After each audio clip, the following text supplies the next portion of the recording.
નમસ્કાર, હું કેતન ઠક્કર, જિલ્લા કલેક્ટર જામનગર. આથી જામનગર જિલ્લાની તમામ જનતાને આજરોજ આ સંદેશ દ્વારા એક અપીલ કરવા માગું છું કે હાલ ગણેશજીની સ્થાપનાના અને ગણેશજીની પૂજાના દિવસો ચાલી રહ્યા છે. ધામધૂમથી અને આસ્થાપૂર્વક આપના ઘરમાં, આપના વિસ્તારના, આપના મહોલ્લામાં આપે ગણેશજીની સ્થાપના કરી છે, એમની પૂજન અર્ચન કરી રહ્યા છો.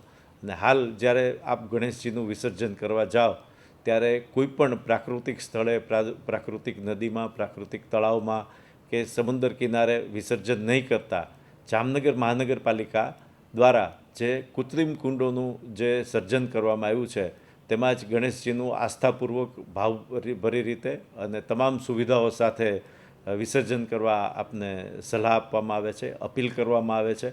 જાહેર જનતાને આની નોંધ લેવા અને જામનગર મહાનગરપાલિકા દ્વારા જે બે વિશેષ કુંડની વ્યવસ્થા કરવામાં આવી છે એ એક પ્લોટ નંબર 98 હોટલ વિશાલ ઇન્ટરનેશનલની પાછળ ટીપી સ્કીમ નંબર 2 ખાતે અને એક સરદાર રિવેરા લાલપુર બાયપાસ પાસે રણજીત સાગર તરફ જતા એ બે જગ્યાએ કૃત્રિમ કુંડની વ્યવસ્થા કરવામાં આવી છે.